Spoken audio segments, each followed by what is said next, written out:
Hi, everyone, and thank you for joining us today. My name is Terry Kelm. I'm the president of Sunbelt Franchise Resales, and today we're going to be conducting a presentation on building a sellable business. So the goal today is if you joined us 2 years ago for our last webinar presentation, that was on calculating value and the role of sellers' discretionary earnings in the value analysis. And that presentation remains available on the DQOA internet, and I know several of you have accessed it in the past. This presentation is about helping you build a sellable business, regardless of whether you're ready to exit now or down the road. Having a business that buyers find desirable is going to give you a huge advantage in what's going to be a very crowded market for business resales in the coming years.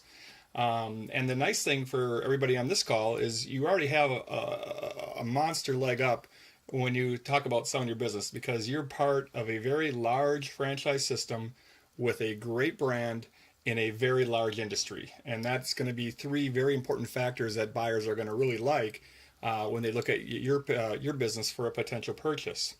The other thing I'll tell you is, unfortunately, most business owners, they're just not properly preparing for the end. Most business owners are owner operators who are just so focused on the day-to-day operations, and they're just not thinking about what needs to happen in order to have a successful exit and to maximize the value of their business at exit. And for you to learn a few pieces of information today that you maybe can put to good use down the road, I think it's going to give you a huge advantage. It's going to be financially rewarding for you, and it may be the difference between your ability to sell or not sell your business. So I'm glad you're here today, and I'm hoping that you're going to pick up a few tidbits that are going to be very valuable to you as you prepare for the inevitable exit of your business. So when it comes to succession planning, one of the options is selling your business to a third party. And if you decide that's the route you want to go, it's important to understand the value of your business, and we covered that in the last presentation. But it's also important to understand what drives that value in the eyes of potential buyers. In the next slide here, I just kind of broke down some of the in very large categories. What do buyers look for when they're buying an existing business? And the first thing is cash flow. Buyers of businesses have to be able to live the life they're living or better the life they're living. And so they're looking to buy businesses that are profitable, that are making money, and that's going to allow them to take an owner benefit from the business.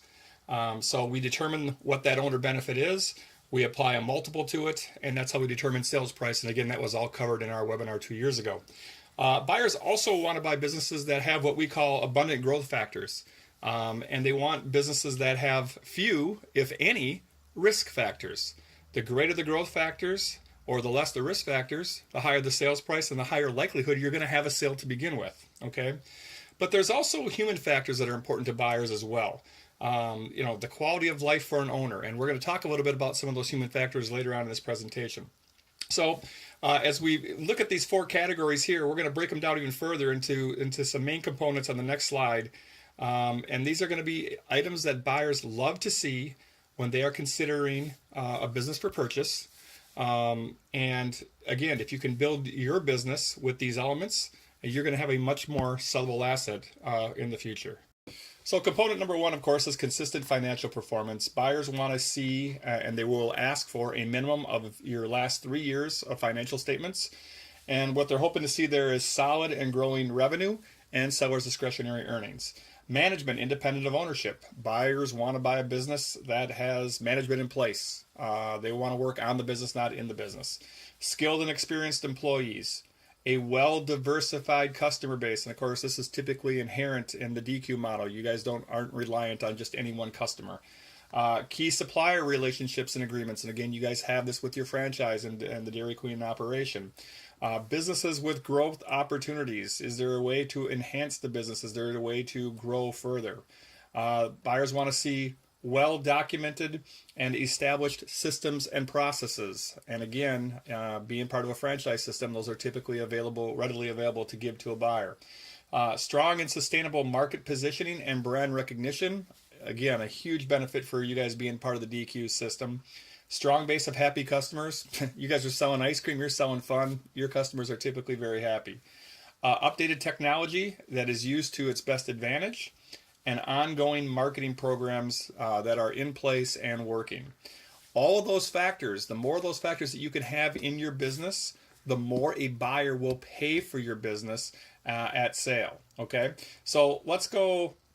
Now given we've kind of hit a bunch of factors here at a broad brush, let's break it down now to see what you can do to build your business to have some of those factors we just talked about. So the actions to build a sellable business. Number one, number two, number three kind of all lumped together here because they're all regarding growing your seller's discretionary earnings. So number one, eliminate discretionary spending in the business.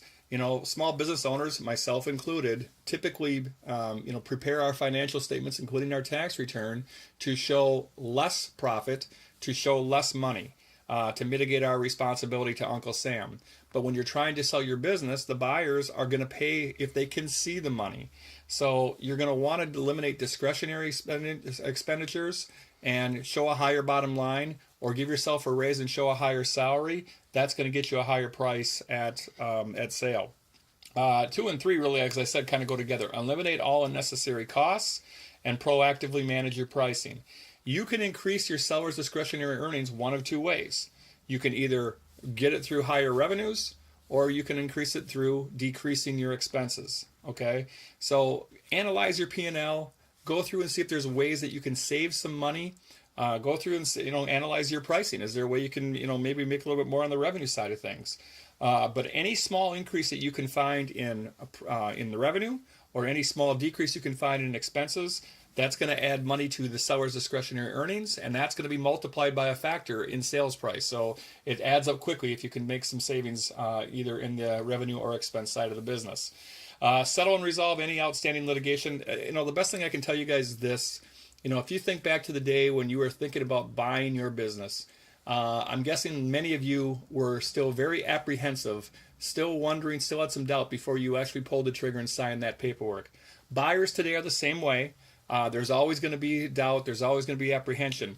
Anytime a buyer is in the due diligence process and looking at a business, anything that raises a red flag to them just creates more doubt and gives them more reason not to go through with the transaction. So like when it comes to stuff like litigation, if you got a lawsuit that's unsettled yet, or you're still working on, you really want to get that done before you go to market, so you don't have to talk about it during the due diligence and sales process. Sell off and remove any unnecessary assets and obsolete inventory. You guys typically don't have to worry about this from an inventory standpoint, but if you got an old freezer or an old blender or something, something sitting in the back room, get rid of it. Make your store look good. Don't have to worry about going through and saying, well, this asset really is good, this one isn't. Have all usable inventory, have all usable assets when you go to sell your business. Enter long-term contracts that lock in favorable terms. Supplier distribution agreements are fantastic if you can get really good pricing. Don't be afraid to lock in those pricing for a long time. It's going to help you sell the business. Conversely, you kind of want to avoid any long-term commitments like large IT purchases, vehicle leases, even property leases that may exceed 10 years. I tell people all the time, look, when you're thinking about selling your business, one of the questions that I get asked all the time is, should I stop buying stuff? Should I stop doing this? And I tell them, hey, there's a chance when you put your business up for sale that it's not going to sell right away, or it might not sell for a long time, maybe even ever. So you got to continue to run your business. And if you think the purchase that you're considering is very valuable and it's going to be long-term, going to provide value to your business, you should still go ahead and make those purchases. But just be cognizant that if you're getting close to the point where you want to put your business up for sale, you don't want to tie into a lot of long-term commitments that the buyer is going to have to, supposedly assume, because again, that's going to create some doubt. Clean and freshen up the business. Selling a business and selling real estate really is not, there's no parallels there. It's really two separate sciences, two different skills. But the one place where they are analogous is when it comes to selling your house, what's the first thing you do before you put it on the market? You splash a fresh coat of paint on it, you trim the hedges, and you make it look good. You give it curb appeal. You have to do the same thing with your physical store. You're only going to get one time to impress that buyer when they walk in that for that first time to see your store. So, clean it up, make it look good. First impressions count for a lot for buyers. Next, ensure technology is not only present but utilized. It's one thing to have computer systems and programs. It's another thing to make sure that you're using them to their full advantage. And so, just know the capabilities of what your system could provide. I'm sure you guys have systems that are very powerful, that provide a lot of different good reports. Some of you that may be using them on a daily basis. Some of you may not be. I think it's important that you are, and it's going to help you run your business better. Groom a competent management team. General managers, shift managers, etc. Guys, I'll just, speaking about today's business buyers today, as I mentioned earlier, want a business that they work on, not necessarily in. They don't want to be at the cash register. They don't want to be back, making burgers or malts. They want to be doing the macro level stuff, like how to expand operations, how to improve revenues or decrease expenses, and planning for future growth. Those are the things that managers today want. Most of our buyers they're coming in as, they were in middle managers of big organizations. They're used to having a competent staff, and they want to be the leader of that staff. They're not looking to be a worker in the business. So I will, say to anybody who's on the call today, if you can afford it, hire management. Have somebody be the store manager. And I'm not saying don't go into debt to do it. It's got to be a right call for you from a price standpoint. But the more layers of management you can have in your business, the more attractive it's going to be to a potential buyer. Keep financials and a 3-year business plan up to date. I'm hoping today that anybody on the call who hears that says, who doesn't do that? Unfortunately, in my 15 years at this job, I've been surprised by the number of business owners that do not keep good financials. So you're going to need a 3-year history of your business in order to sell your business. And if you don't have that 3-year history, plain and simply, your business is not sellable. So make sure you're keeping good financials. And also, I think it's good to plan. Do a pro forma for a year or 2 or 3 ahead, and have a goal. I think that's always a wise thing, and it's nice to show a potential buyer that, hey, this is where I'm thinking the business is going to go. Ensure financial statements are produced and filed promptly. I'll just make this very clear. If you haven't paid your taxes in a couple of years and don't owe money to the IRS, probably not going to be able to sell your business. So again, you want to do those financial statements. You want to file your taxes on a prompt basis and keep everything up to date with the IRS. You also need to be up to date and current in the DQ system from a trend standpoint. DQ puts out a lot of promotions. I know some of them are good, some of them aren't so good, but you want to continue to promote your business and use the DQ system to the best that you can, because that's why you're in a franchise.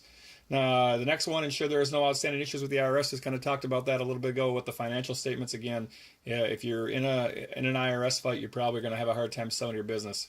Ensure HR policies and procedures are in place with compliant employment for all staff. You got to make sure you have all your I's dotted and your T's crossed when it comes to the staff you hired. Ensure health and safety records, licenses, permits are up to date. You have to have the applicable city, state, county licenses, food licenses, business permits, etc. In order to sell your business.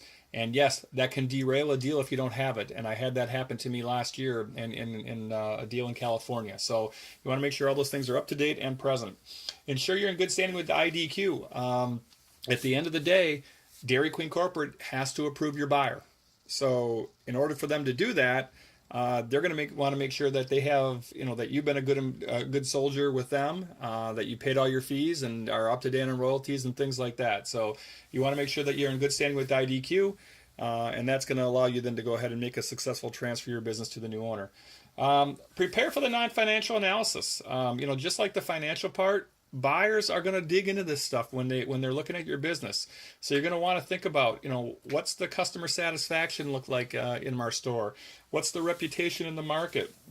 What am how do my employees do on a daily basis helping their customers? If you haven't done this, and I think most business owners probably do, but Google yourself. Google your business. Read your Yelp reviews. Read your Google reviews. And if there's a consistent theme of somebody underperforming, or or just a general overall statement that the service wasn't what you should be, let's fix it. It's never too late to start getting good reviews. It's never too late to do the right thing in your business. So look at not only the financial end of things, but also the non-financial things and in your business, and try to make them better. So at the end of the day, guys, whether you're thinking about selling your business now or 20 years from now, the period of due diligence where somebody is going to analyze your business is coming. And again, we think it's in your best bet or your best interest to prepare for that now. If you run your business like you have to sell it, I think you're going to get more out of your business, number one. And number two, someday you're going to be right, because you probably will be selling your business. So I think if you can take that approach with your business on a day-to-day basis, it's going to be more money in your pocket now, and it's going to be more money on a sales price down the road.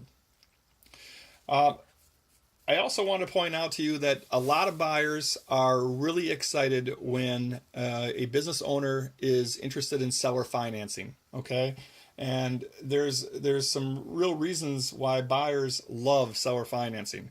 Number one is they can save some money by they don't have to do any kind of bank application fees. And number two, just going through the bank is a hassle. It's usually a very long, time-consuming process. It's a very intrusive process. Banks are really looking at a lot of different things nowadays on buyers. And so buyers love the fact that sellers will be interested in financing the business. The other thing I'll say about sellers who finance their business, buyers know then that the sellers are confident. Buyers know that the sellers are confident that the business is in good shape, that they're willing to stay in the game. And buyers also feel that the seller is confident of their ability, of the buyer's ability to take the business and succeed with it long term. So it really sends a positive message to a buyer when a seller finances. So if you hadn't thought about seller financing your business when you're ready to sell, I think it's something that you should consider. Most business brokers will recommend that you consider it. Seller financing, of course, has a risk. And that risk is, of course, that your business, or that the buyer of your business doesn't pay you. Maybe he runs your business, the other way, runs it kind of in the ground, and you're going to get back less than what you sold. And that risk is real. It happens. It's very rare, but it happens. But if you can get over the risk, I think the growth or the reward factors for seller financing far outweigh it. Number one is we typically can get you a higher price on your business through recasting. When you're the bank, we can be a little bit more generous on the recasting things that we're saying, hey, this is an owner benefit. Number two, the sale is usually quicker. As I mentioned, banks take a long time with buyers. But if you're the bank, you can probably approve the buyer in a much quicker and more expedient fashion. Number three, it's a potential tax savings. I am not a CPA or a tax attorney. I do not give tax advice. But I've had enough sellers tell me over the years that if you take a lump sum payment for your business, there's going to be a tax consequence to that payment. But if you take smaller payments over time, the tax consequence is typically less. And really, at the end of the day, when you sell your business, your proceeds are really, you got to look at a three-legged stool. The price you're going to get, the terms you're going to offer, but also the tax consequences you're going to pay. And seller financing typically mitigates the taxes. So you're going to end up with more money in your pocket, net, than you would if you took a lump sum payment. Other things, seller financing is an income source. We don't ask our sellers to finance their business for free. We're going to put a competitive interest rate on that, and all that interest is going to go to you. So again, it's going to increase your total number of dollars that you received in the transaction. And again, in today's market, banks are lending more today than they have in the last couple of years, but they're still not back to pre-recessionary levels. So sometimes the only way to get a deal done is to be the bank. So again, nobody can force you to seller finance, but if you haven't thought about it, we're asking you to, because I think it can be a real benefit to you as far as selling your business and making more money in that sale. Okay, so again, our whole theme today is building a sellable asset, and really the ability to do that really comes down to preparation, right? Preparation is going to be the key to building that asset that's going to be desirable to buyers and that you're going to get the best possible price and terms for. So it's never too early to start preparing for that. Again, buyers are going to conduct a 3-year look back, so expect that. Having good, clean, organized books, it's going to make or break your deal. If you don't have 3 years of financials, your business is unsellable. But if you have 3 good years that you're showing, it's going to be a big leg up for you. Multi-store owners, you have a special concern though when it comes to financials. I was contacted by a DQ owner just a couple weeks ago who owns multiple stores, and he wanted to sell only a couple of those stores. However, he only had one financial and one tax return. He was rolling everything into one big business. So if you own multiple stores and if you think long term that you may end up keeping one, two, or a few of those stores, but you want to sell some others off either as a group or in piecemeal fashion, I will advise you that you need to start creating separate P&Ls for each store and maybe even separate tax returns for the ones that you know you're going to want to sell off. The easier, again, it is for the buyer to see the performance of one individual store, the easier it's going to be to sell that business. So if you own multiple stores, just kind of think about what that's going to look like down the road and how you want to transition those stores. And if there's a chance that you're going to want to break up your multi-units, you should have separate P&Ls for them and even separate tax returns. And again, as we talked about, buyers are looking for businesses that have as many growth factors as possible and as few risk factors as possible. And again, if you can build your business that way, you're going to have a lot of suitors for your business when you put it up for sale. From a timing standpoint, businesses typically take 6 to 9 months to sell when they're priced and packaged right. So expect that sales process. Don't go to market 60 days before your lease is up, because you're not going to be able to sell your business. Okay. So again, taking preparations steps to prepare your business properly and understand the timing involved is going to help you maximize the value. One of the questions I get asked a lot from sellers, especially sellers in you guys' industry, is are there buyers for my type of business?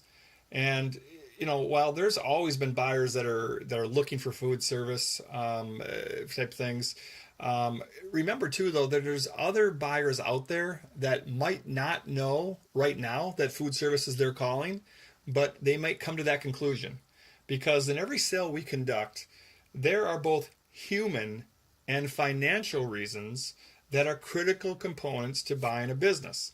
So let me give you an example, or actually 2 different examples of 2 different recent buyers who ended up buying food service companies but didn't have any experience, and how human reasons brought the first buyer, Steve B., to this decision. So Steve B. had no food service background, and he worked 18 years in 2 different sales careers. He was in both agricultural as well as distribution sales. And Steve was a traveling salesman. He was on the road about 50% of the time. He worked very hard. But unfortunately, both of his last 2 jobs went through a merger or an acquisition. And in both of those times, Steve had his role either changed or completely eliminated. Okay? So Steve finally decided, I've had enough. He also decided that I have 3 kids at home that are growing up, and I'm missing half that time because I'm on the road selling. So when he came to a Sunbelt office to look for a business, he had some specific things that he was looking for, which we call the human reasons. One was he wanted a business that was close to home. He wanted it geographically close to his house, so he would be around. Number 2 is he wanted limited overnight travel. He didn't want to be on the road anymore. So he wanted a job that he was going to be home almost every night. And then number 3 is he said, you know what? I've done sales. I've done agricultural sales. I've done distribution sales. I'm looking for something different. I want to change it up in my life a little bit. I want to try something that I haven't done before. So that's how this particular buyer came to become a food service business owner, even though he had no experience. And when he came into the Sunbelt office, it wasn't on his radar. But when we showed him a business that had those attributes that he was looking for, that was close to home, that had limited overnight travel, that was a new challenge, and in this case, it was also a very good business, he was all over it. And at that point in time, when the human reasons are there for any particular buyer, the industry is almost secondary. Okay? It doesn't matter what the industry is. As long as their other needs are being met, especially financial, they're interested in any industry at that point in time. Now, the next buyer is what I would call a financial buyer. This is Alex down in Florida. Now, Alex also didn't have a food service background. Alex worked over 25 years in various careers, but typically it was real estate development, and he was very successful. Alex didn't need to work again. He knew that. He had enough money. But Alex wanted to work, and he still wanted to do some things. He had money to invest, but he told me at the time, you know what? The market can be volatile. Yes, it was on an upswing when he and I talked, but he also knows that that upswing could lead to, a correction or even a recession. And so he just didn't want to put the money in the stock market. And of course, banks, they're just not paying any competitive interest rates at all right now. So he felt that buying businesses would provide the best possible return for his money. All right. So what was important to Alex? Well, Alex was the quintessential, I'm not going to work in the business guy, right? So he wanted a business that not only had a strong presence in the market, but he also wanted a team in place. He wanted to retain the manager, and that manager was going to be his go-to guy or gal because he was not going to be in that business every day overseeing it. And he also wanted a business that had good growth potential, and he also wanted a market presence. Okay, so Alex ended up buying a food service business, and within 6 months, he was back in our offices saying, find me another one of these type of businesses. Okay, so the point of those two slides are this. There's always going to be buyers out there looking for businesses. Okay, and those buyers have their own motivations. Sometimes it's less about the industry, but it's more about the lifestyle, the opportunity, and meeting their own objectives, including those financial objectives. And if you have a business that meets those needs, and I think Dairy Queen owners have businesses that meets a lot of those boxes for potential buyers, there's going to be buyers for your business, and you're going to be able to sell. Okay, so I'm going to end this presentation today with just a 1-minute commercial about Sunbelt. In case you don't know who we are the largest business broker in the United States and in the world. We've been around since 1978, so we're celebrating our 40th anniversary. We are a franchise ourselves, so we understand how to sell franchise businesses better than any other broker out there. It's kind of our specialty, and that's why we have a national franchise resales program. We have 150 offices, so typically we are where you are. We can provide local coverage, local, boots on the ground, face-to-face meetings, etc. And like I said, we're the biggest, and we have been voted the best. FitSmallBusiness.com on September 16th did an analysis of all the business broker chains in the country, and Sunbelt was voted best business broker. For you guys, if you're thinking about selling your business, I just wanted to let you know we have a couple different things that we can help you with. We have traditional brokerage where we list the business, we advertise the business, we do all the work. We also have consulting. If you have a buyer already in play, or you want to try to sell your business, by yourself, but maybe think you need some help with, dotting the I's and crossing the T's, we have a consulting program for that. We also just have valuation services. If you just want to know what your business is worth, maybe you have a son or a daughter that's going to be taking over the business and you want to come up with a fair price, we can provide that for a real reasonable price. Okay, but at the end of the day, we're here to help you achieve the top dollars for your sales, for your business when you're ready to sell. That's why we do these educational webinars. And again, this is our second one that we've done with you guys in the last couple of years, and hopefully will be some more coming down the pike. So my contact information is on the screen. I'm based in St. Paul, Minnesota. You can use the local number if you're in Minnesota. Otherwise, call the toll-free number. My email's there. If you have any questions whatsoever, feel free to give me a call. Also, if you want a copy of this presentation, just send me an email. Tell me you want a copy of the presentation. I'll be glad to send it out to you. I appreciate your time today. Thank you very much for coming, and I look forward to speaking with you soon.